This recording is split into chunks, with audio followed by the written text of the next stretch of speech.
right, what's going on, you guys? Nick here with Nick Strength and Power. I've got a couple of interesting stories for you guys today. The first story that I've got for you guys today, let's talk about the people's champ this year, Hadi Choopan.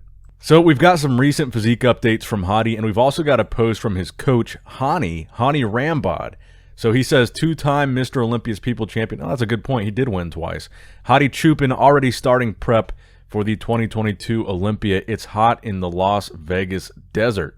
So a couple of things about this post. Number one, obviously, the fact that this is kind of similar to Big Ramy. Dennis James, Chad Nichols, and Ramy have all made a point to say that Ramy is going to be prepping all the way through from this year to next year's Olympia, whereas last year, from December to July, apparently Ramy didn't train, he didn't prep or anything for like 7 months out of last year's between Olympia time frame.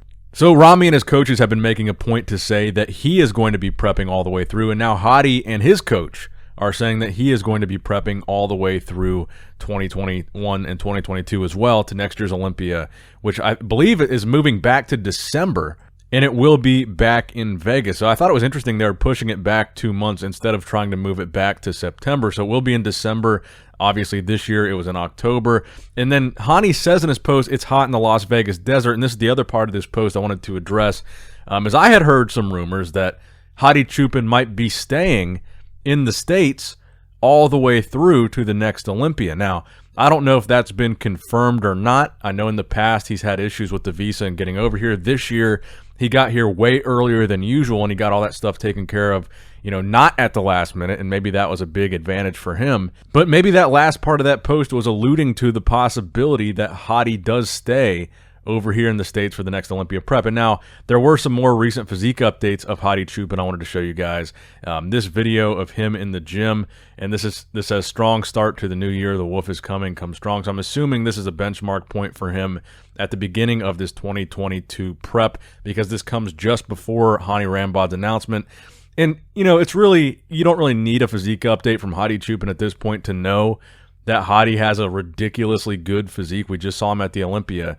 But in this video, I think he shows off very well the fact that not only is he not even on stage here, but the conditioning that Hadi Choopan brings to the stage just deserves a different level of respect. His obliques and his serratus muscles, the crazy amount of detail in his midsection when he flexes, and the cross striations in his quads. This is a level of detail that you can only get from crazy conditioning, and Hadi has been extremely consistent with that conditioning, and his coach Hadi Brandao is known for that. Look at how he brought in Derek Lunsford in 212. Look at how he's brought in Hadi over the past several years at the Olympia. Look at how he brings in Andre Du in men's physique. Hadi Choopan, he's got pretty much the best coach in the game, really solid track record for conditioning, and kind of an era of men's open bodybuilding where conditioning has been kind of subpar. And I really think, I've said this before, I really firmly believe that Hadi Choopan can win the Olympia title one day. I think we're looking at a future Mr. Olympia winner. I heard people, back when I got into bodybuilding and Ramy first hit the scene, people were saying, mark my words, one day Ramy is going to win the Olympia. I want this to be the guy that people remember, oh, I heard someone say, Hadi was going to win the Olympia one day, and here he is winning the Olympia. I really think he can do it. He's got the most, he's really complete. He's really balanced. His conditioning's insane. He's very consistent. And I really think that maybe next year is the year that Hadi moves himself out of the top 3 and up into that top 1 and 2 call. I really think it's going to be in the very near future that Hadi becomes a top 2 guy. And of course, the fans love Hadi. He's a 2-time people's champion. I don't think that should be discounted either. I would love to see him win the title. So thumbs up for Hadi Choopan, wishing him the best, and I'm excited to see what kind of package he's going to be able to put together for 2022. Now, next up in the news, we've got an update from Patrick Moore, who really had a relatively, I'm sure, disappointing season for him. He got some placings that really, even I didn't expect him to place so low at some of these shows, like the Legion show. But he put up this posing video where he kind of gives his off-season plans here, and he says, pushing food these past couple of weeks is something that I've been missing for a long time now. Until I'm walking around at a solid 270 pounds for at least 6 months, prepping for any show will not be an option. Plenty of content in my next real off-season dieting and training coming for you guys next week. Let's get to work. So it goes without saying, you guys know I'm a huge fan of Patrick's physique. I really like what he brings to the men's open class in terms of shape, in terms of aesthetics. But really, I do think that size has been the problem that has been facing Patrick at these past couple of shows, these past couple of placings that he's gotten. I think that's really what it comes down to, is he got outsized in these lineups, and maybe just didn't take long enough off season or put a long enough emphasis on trying to actually put on size and actually grow the amount that he needs to. And it looks like he at least recognizes that. And while he's going back to the drawing board for this next prep, it looks like he will be addressing that. And his plan, like he said here, is 270 pounds for 6 months as his walk-around weight. And I actually think 270 is pretty reasonable. I don't think that's overdoing it. I don't think that's too high of a goal. I think that's a pretty solid. I think that's a pretty solid number for Patrick considering his height. And I know a lot of people. I keep seeing people say Patrick Moore just needs to go to classic physique. Patrick would have to cut like 35, 40 pounds to make the classic physique weight limit for his height, and that's at his weight right now. Let alone 270. Classic physique really isn't an option for Pat. He would have an entirely different physique if he cut to make that weight. It wouldn't be the same Patrick Moore. I think that Patrick Moore belongs in men's open bodybuilding. I think he's got the frame for it. I think he's still filling out that frame, and I think trying to cap his frame for a classic physique weight cap would be a mistake, which is a topic for a whole nother video, because I'm kind of liking the people that are saying we should remove the weight limits from classic physique and just have an open class for classic. I kind of like that argument. There's a lot of discussion to be had there, and I think that could be an interesting thing to explore down the road. Now, next up in the news, Breon Ansley teases on his Instagram a potential move to 212 after receiving third place at the Classic Physique Olympia again this year. Now, I went and watched his YouTube video, and in that video, the video that he's referencing in that post, he says, no, he's not switching to 212, he's staying in Classic. And actually, I agree with that decision. Some of you guys might not know this, but Breon Ansley came from the 212 category to begin with. And in 212, this is no disrespect to Breon, but he wasn't doing well in 212. He was placing like 15th and 16th in those 212 shows. One of them was like the 2015 New York Pro or the 2014 New York Pro. You guys can go look that up and see how he looked. But I definitely think that his physique is better suited for classic physique than 212. I definitely think that. And I guess the question really is, could Breon come in a little bit bigger and a little bit fuller? Could he look better if he did that? I think he probably would look a little bit better if he came in with a little bit more size, and maybe he is restricted by that classic physique weight cap, and maybe that is something holding him back.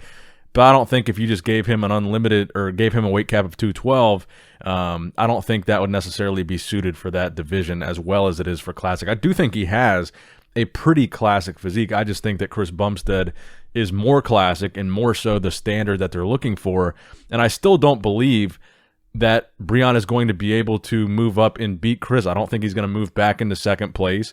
I think he's going to continue. Maybe he could continue to be in the first call, continue to be maybe top 3. But I think the placings will eventually continue to decline. Like I said, at no point in the history of the Olympia has someone come back after being beaten twice at the Olympia. Now 3 times. He's lost in 19, 20, and 21.